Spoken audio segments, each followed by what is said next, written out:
os voy a presentar a la siguiente ponente. Se llama Carmen Moreno, es vocal de FEDER, de la Federación Española de Enfermedades Raras. Es madre de un niño con una condición genética que se llama síndrome de Williams-Beuren y viene a hablarnos sobre, nos va a dar una charla que se titula Crecer contigo, nuestra esperanza. Un saludo para Carmen. Gracias, muchas gracias. Bueno, buenas tardes.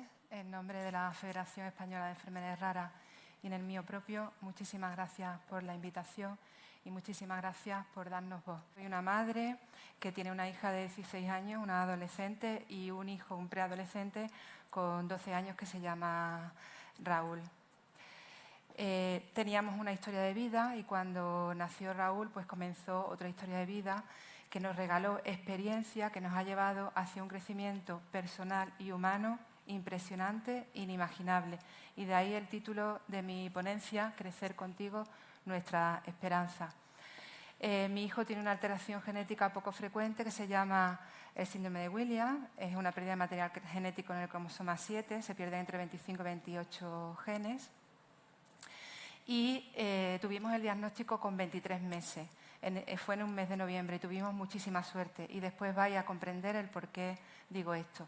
Y en el mes de febrero acudí a un congreso internacional de enfermedades raras y medicamentos huérfanos que se celebra cada 2 años en Sevilla y para mí fue un impacto brutal, fue una sacudida brutal, no solamente porque era mi primer contacto con otras historias de vida y me impresionó muchísimo la calidad científica y médica, pero sobre todo me impactaron los testimonios de las personas, porque eran testimonios muy valientes donde ponían encima de la mesa todas las dificultades con las que se encontraban en su día a día y con todas las barreras que la sociedad les imponía. Y recuerdo que cuando iba de vuelta a casa en el metro no pude contener las lágrimas. Pero no eran lágrimas ni de pena ni de lástima, eran lágrimas de rabia y sobre todo de rabia, porque mi vida hasta aquel momento había permanecido totalmente ajena a esas realidades. Y la mayoría de las veces vivimos muy ajenos a otras muchas realidades. Entonces yo hoy aquí quiero contaros un poquito nada más, de esas otras realidades. Ahora sí que me ha salido bien. Como por ejemplo, que en el mundo existen más de 300 millones de personas que conviven con una enfermedad poco frecuente, que en Europa son 30 millones, en Iberoamérica 42 millones, aquí en España 3 millones y concretamente en Andalucía medio millón. Que esas personas necesitan una atención integral, que no solamente contemple un abordaje clínico, sino también, muy importante, un abordaje social y un abordaje educativo. Si nos referimos al abordaje clínico, una enfermedad se considera rara o de baja prevalencia cuando afecta a menos de 5 de cada 10.000 habitantes o lo que es lo mismo 1 de cada 2.000.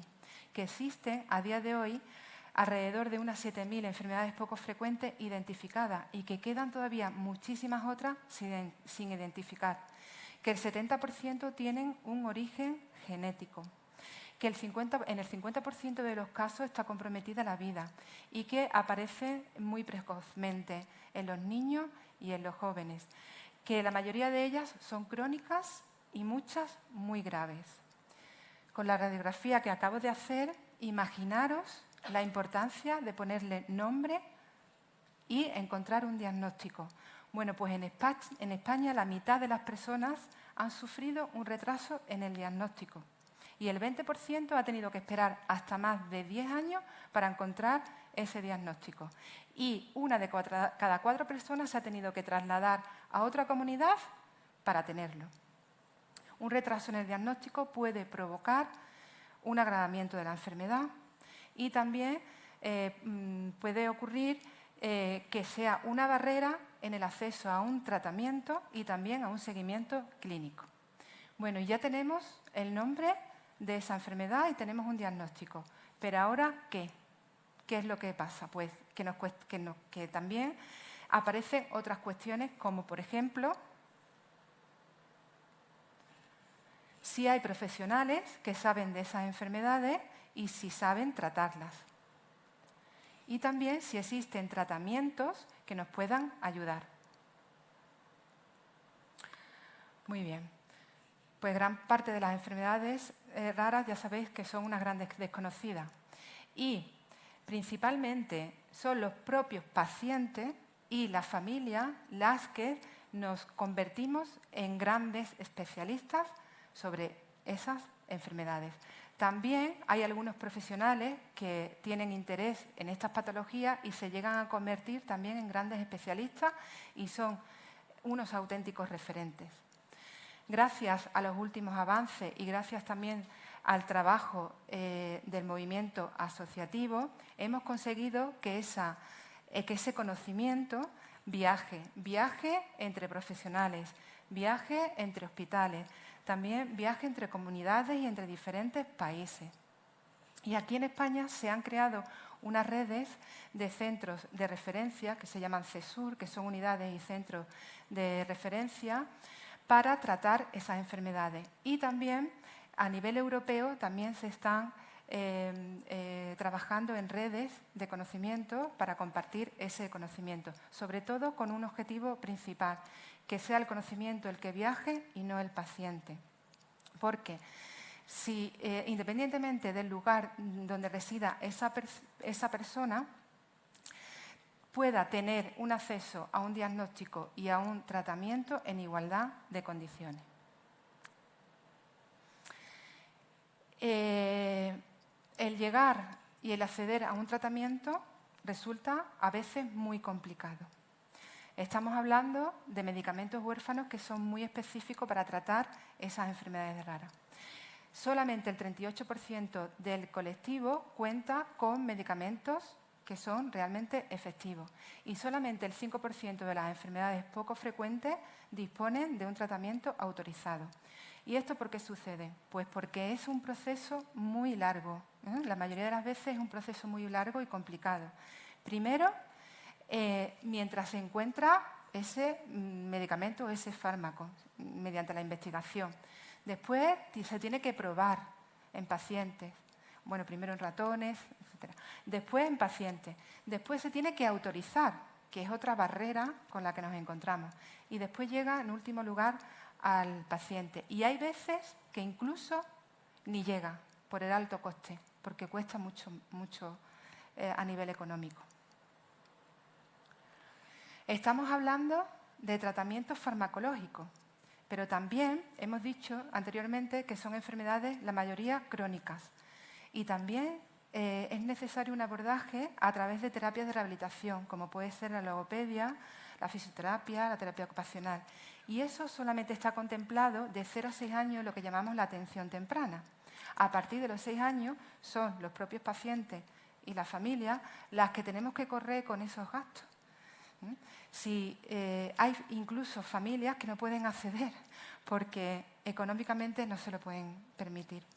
Imaginarse lo que una persona puede sentir y su familia si tiene conocimiento de que existe un tratamiento, ya sea farmacológico o un tratamiento de rehabilitación, y no puede acceder a ellos. Para mejorar ese acceso al diagnóstico y para mejorar también el acceso al tratamiento, una vía imprescindible y muy necesaria es la investigación.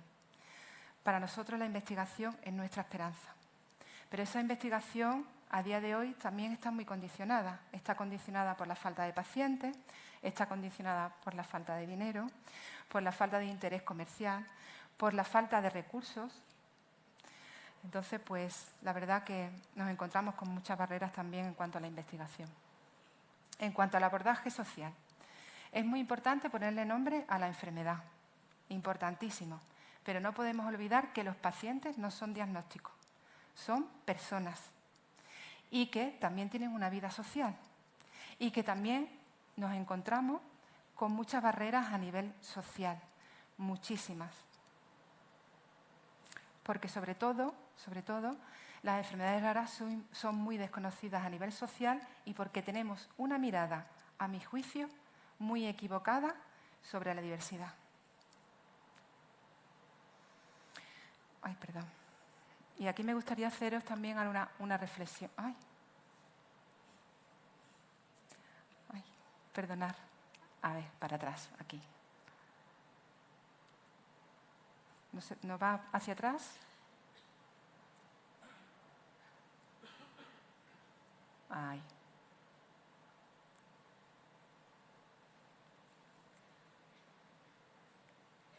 No va hacia atrás.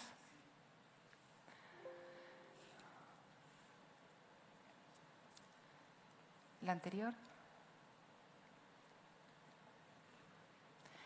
Bueno, me gustaría hacer una reflexión, sobre todo cuando he hecho referencia a esa mirada sobre la diversidad. La siguiente. No. Ahí. No. Ahí. ¿Qué pensáis? ¿La discapacidad es física? ¿Es algo que tenemos en nuestro cuerpo?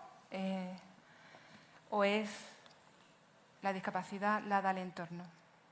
Bueno, pues yo voy a ponerme como ejemplo.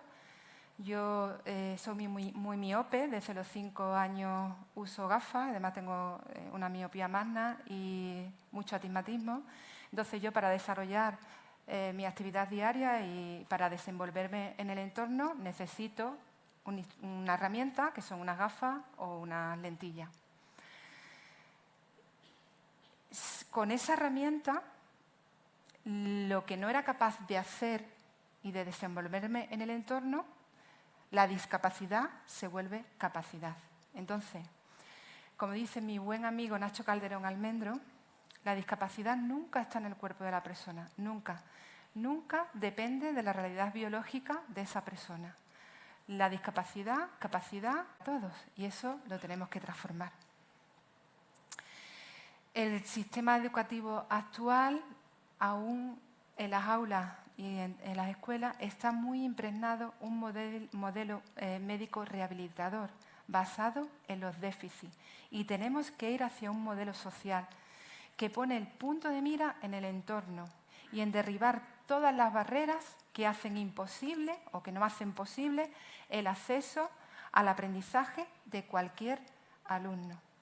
Es muy importante conocer el diagnóstico, sobre todo para dar una atención sociosanitaria a los alumnos que necesitan esa atención dentro del aula, pero lo más importante es ver al niño. Es saber quién es el niño, no qué es lo que tiene. También es muy importante y también nos encontramos muchísimas barreras en referencia al acceso al ámbito laboral. Muchísimas barreras y muchísima discriminación. Se me ha olvidado decir que el 43% de las personas que padecen una enfermedad poco frecuente afirman que se han sentido discriminadas, y el 40% en el entorno escolar y un 30% en el entorno laboral. Pero aquí quiero destacar algo importante, que es el impacto de la enfermedad en el núcleo familiar y sobre todo en la problemática de la conciliación familiar y sobre todo en la conciliación de las mujeres, porque somos mujeres cuidadoras y prácticamente somos las mujeres las que tenemos que dejar de trabajar para cuidar a nuestros hijos y a nuestros familiares. Y aquí también tenemos que hacer un esfuerzo y seguir trabajando para que esta realidad cambie. ¿Quiénes somos FEDER? FEDER nació en Sevilla en 1999 de la mano de 7 asociaciones y a día de hoy somos más de 300 y aquí en Andalucía somos 42. Estamos en toda la geografía nacional y trabajamos en 3 áreas estratégicas y fundamentales. Una de ellas, importantísima, son las personas. Tenemos una serie de servicios y de programas enfocados a apoyar a las personas y a mejorar la calidad de vida de las personas y de sus familias que conviven con una enfermedad poco frecuente. Un segundo nivel estaría en las asociaciones. Apoyamos a nuestras asociaciones. Tenemos también muchos programas y muchas ayudas enfocadas en nuestras asociaciones. Y, por supuesto, también tenemos otro bloque enfocado en la sociedad. Nosotros trabajamos para dar visibilidad, para hacer incidencia política, para que nos conozcan y para que nos ayude a transformar realidades muy injustas. Y para terminar, deciros que la esperanza es esencial en la lucha por el cambio. Se trata de un reconocimiento de carácter inaceptable de las actuales condiciones relacionales. Leanne Barton. Tenemos que seguir trabajando para mejorar la calidad de vida de las personas con enfermedades poco frecuentes, para que se mejore el acceso a un diagnóstico y todas las personas puedan conocer qué es lo que les sucede, que tengan acceso a un tratamiento en igualdad de condiciones en cualquier parte de España y a nivel también mundial. Pero sobre todo también tenemos que trabajar para que se haga justicia social. Muchísimas gracias.